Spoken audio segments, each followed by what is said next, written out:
Alors, bonjour à toutes et à tous déjà. Alors, nous n'avons que 20 minutes, donc je vous demanderai de garder pour la fin les applaudissements, les jetés de fleurs et les questions, bien sûr. Il y a quelques années, je voulais un chien, c'est basique, hein, et je cherchais une race plutôt sympa, cool. Et du coup, j'ai commencé à faire des recherches sur Internet. Et je suis tombée sur le carlin. On appelle ça aussi le pug. Vous ne pouvez même pas imaginer la communauté qu'il y a autour de ce chien. On peut trouver des livres, des vidéos. Il y a même une célébrité qui s'appelle Doug the Pug. Pardon. Il a remporté un Shorty Award en tant qu'Instagrammeur, pour votre culture. Et voilà, c'est assez hallucinant, ça m'a fait peur, limite. Mais moi, là où je suis tombée amoureuse, c'était pas du tout de ce chien qui était pourtant très mignon, mais plutôt de cette SERP. Alors, ce que j'appelle SERP, c'est la Search Engine Result Page. C'est la page de résultats du moteur de recherche. Moi, là où j'ai été impressionnée, c'est ces résultats organiques avec tous ces rich snippets. Et de l'autre côté, le knowledge panel. Alors, ce que j'appelle résultats organiques, ce sont des résultats naturels, bien sûr, parce que vous voyez, il n'y a pas de pub, pas d'annonce. Oui, je peux. Oui. Oui. Merci. Donc voilà, je parlais des rich snippets. Avec les étoiles, les votes, les avis, les liens en surbrillance et tout. Et là, moi, j'ai adoré. Alors, comme précision, le Knowledge Panel, c'est la traduction, il faut que je parle moins fort, c'est la traduction du Knowledge Graph de Google. Le Knowledge Graph de Google, c'est un graphe qui met en relation des choses, des concepts, des entités et des lieux. Il marche ? Ouais. Du coup, j'ai perdu ma... Alors, oui, non, ouais. Alors, pour faire partie du Knowledge Graph de Google, il y a plusieurs étapes. Il faut d'abord une d'entre elles, c'est que Google ait confiance en votre contenu. Il faut qu'il soit sûr d'avoir bien compris le contenu de votre page. Et ça passe par le schéma.org. Parce que moi, quand j'ai vu cette présentation-là, je me suis dit que moi, mon Doug the Pug intérieur, eh ben, il voulait absolument cette présentation pour sa propre boîte, pour les personnes qui étaient dans sa boîte. Donc, je me suis dit que j'allais le faire. Et figurez-vous qu'avec schéma.org, c'est possible. Alors, vous allez me dire, mais qu'est-ce que schéma.org ? Merci. Alors, Schema.org, c'est un projet qui a été initié en 2010 à peu près par les géants du web. Alors, vous n'avez pas que Google dans les géants du web. Vous avez Yandex, Yahoo, Microsoft. Et ces géants-là, ils ont voulu mettre en place une sorte de vocabulaire standardisé qui aurait pour but de donner du sens et mettre en relation le contenu qu'il y a dans votre page. Quand vous regardez ce bloc de code, vous ne voyez que des balises qui sont à but de donner du sens à votre navigateur. Par exemple, le H1, il saura que c'est un titre. Mais votre moteur de recherche, lui, ne comprend rien. Il voit juste, à la rigueur, une priorité sur le H1, mais rien d'autre. En revanche, si vous mettez du schéma.org, vous allez voir que vous pouvez préciser que c'est un film, que son nom c'est 50 nuances de Pug, qu'il y a une description, qu'il y a un réalisateur, Ridley Scott, et un acteur. Mais vous allez me dire, pourquoi utiliser schéma.org ? Merci. Eh bien, c'est parce que c'est le vocabulaire standardisé le plus pertinent, reconnu de nos jours pour la plupart des moteurs de recherche, tout simplement. Donc, je vais vous montrer comment l'utiliser. Alors, c'est facile, il y a 4 étapes principales. Vous allez prendre votre petit code et vous allez identifier la section portant sur le même sujet. et vous allez l'encapsuler dans une div en mettant le mot-clé itemscope. Justement, ce mot-là veut dire que toute cette partie, tout ce bloc parle du même sujet.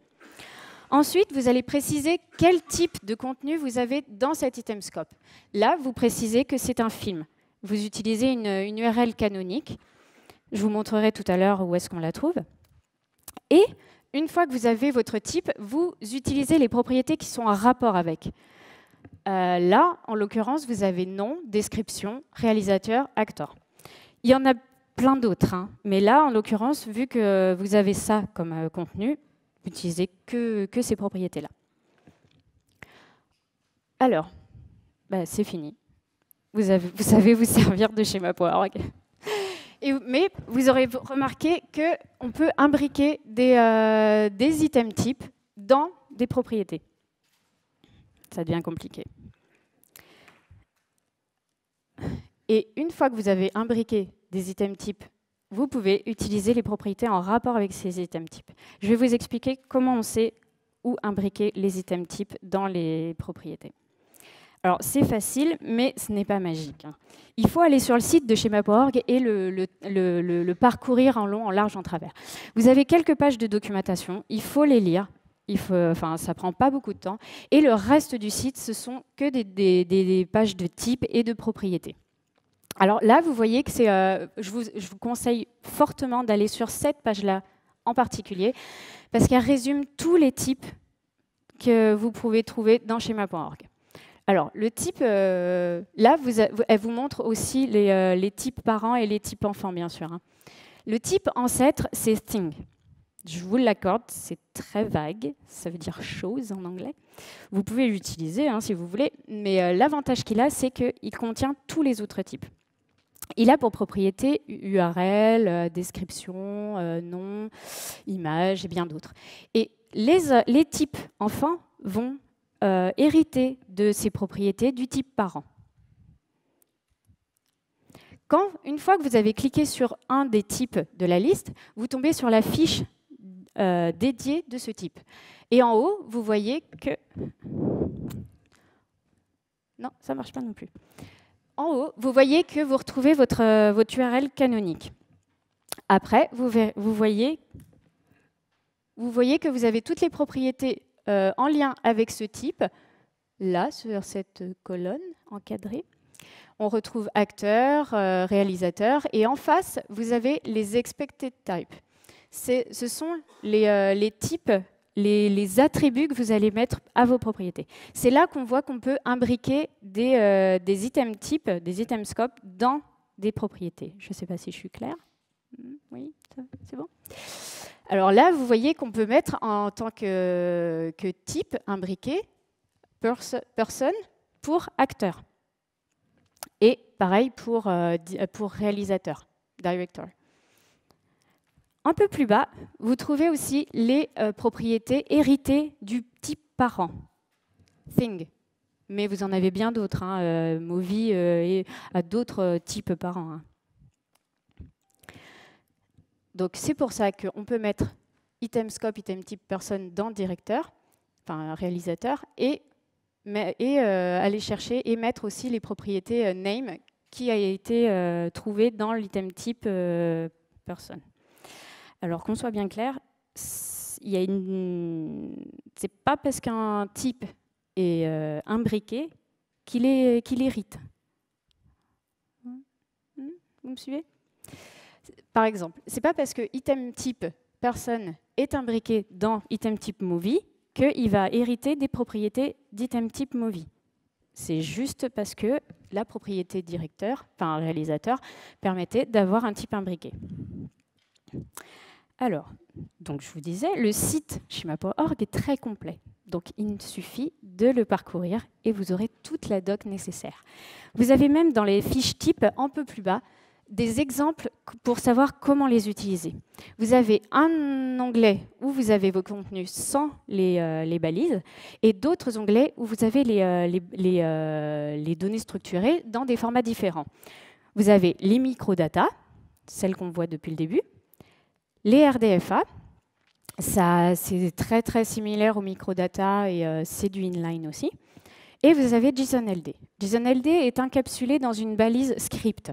Et souvent, même la plupart du temps, on le met dans le head.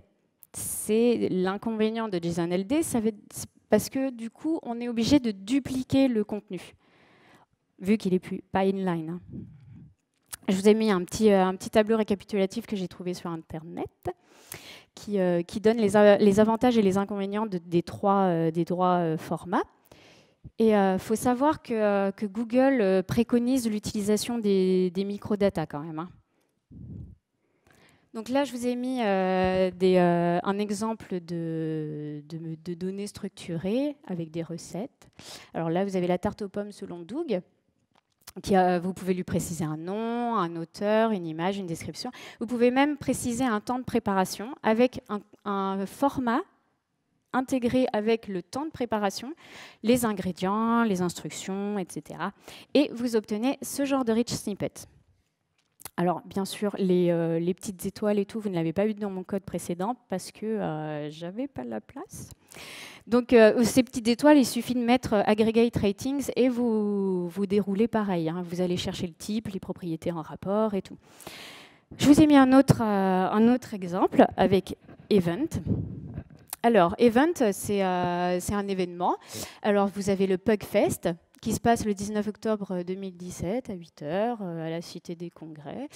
Le billet est à 90 €, ça me dit quelque chose. Qui donne aussi ce genre de rich snippet. Alors là encore, vous ne retrouvez pas toutes les informations parce que j'ai hacké l'affichage d'un célèbre événement qui se passe à Nantes en ce moment. Alors, l'avantage de Schema.org, c'est que vous pouvez décrire beaucoup de choses. Vous pouvez décrire des breadcrumbs, des fils d'Ariane, des applications, vous pouvez même décrire un volcan, même des magasins de location de films, si vous en trouvez encore qui existent. Alors, si vous n'y arrivez pas à l'utiliser, Schema.org, il ne faut pas paniquer. Il y a des outils.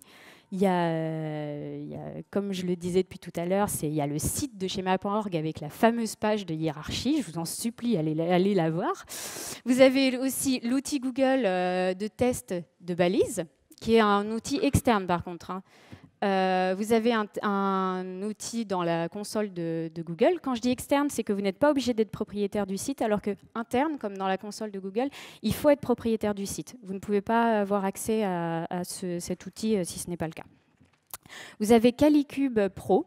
Moi, je m'en suis personnellement jamais servi, mais à part pour le Knowledge Graph Explorer. Il est très sympa. Si vous voulez ne pas flatter votre ego, vous y allez.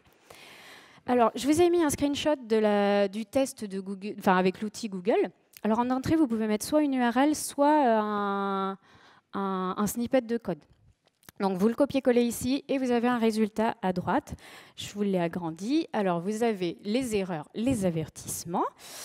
Il est sympa, Google, parce qu'il va vous en mettre des centaines des avertissements.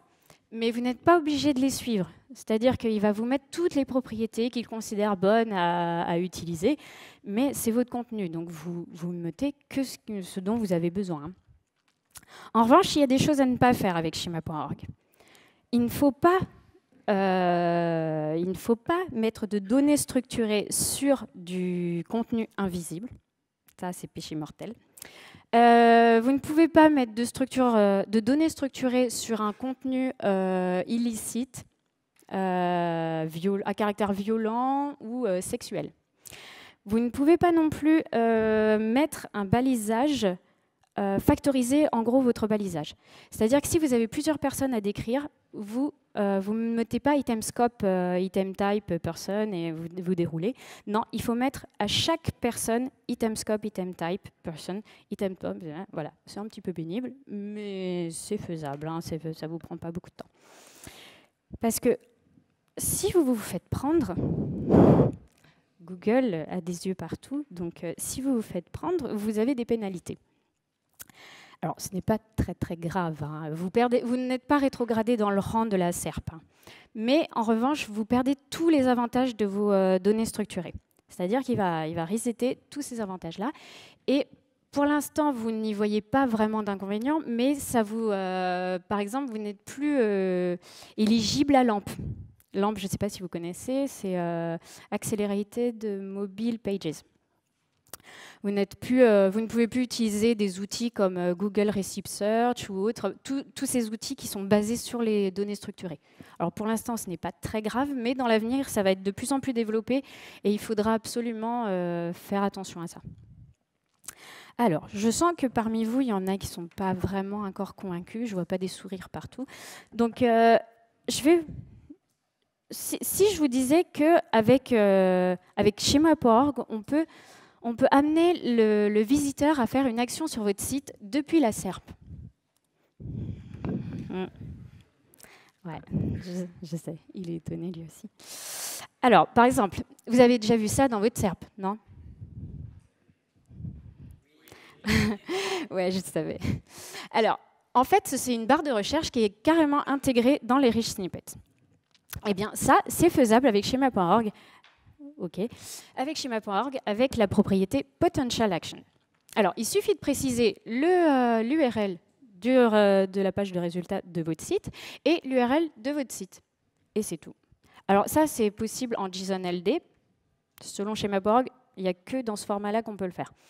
Mais il y a d'autres actions qu'on peut mettre en place, par contre, qui ne sont restreintes qu'à Gmail. Désolé pour les autres. Et qui sont faisables en JSON-LD et en microdata.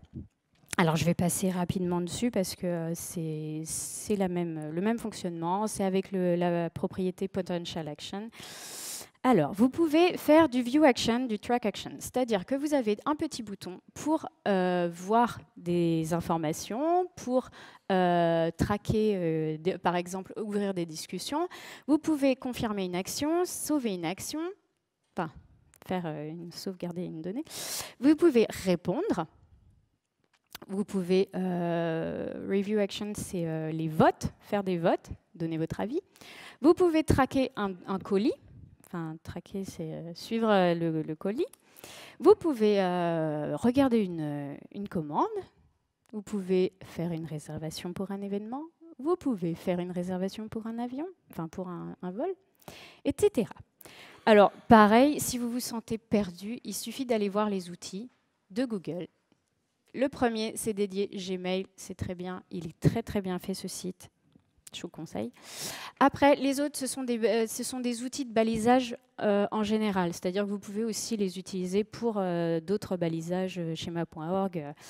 Alors, parmi ces outils, il y en a qui sont des générateurs automatiques de balises. Je vous déconseille de le faire. Il vaut mieux mettre vos propres données structurées et après les tester pour voir ce que ça donne. Je ne suis pas hyper fan des générateurs.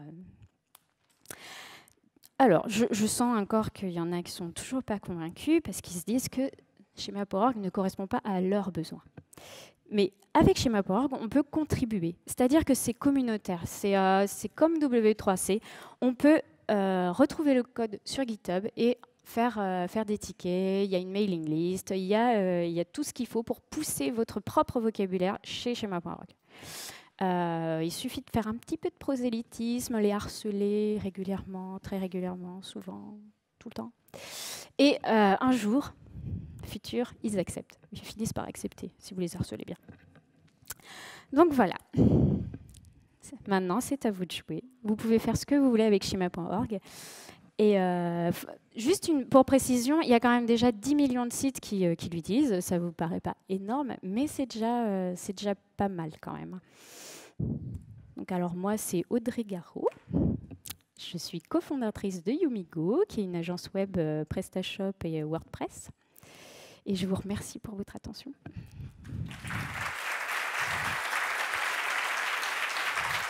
Merci. Non, arrêtez, c'est gênant.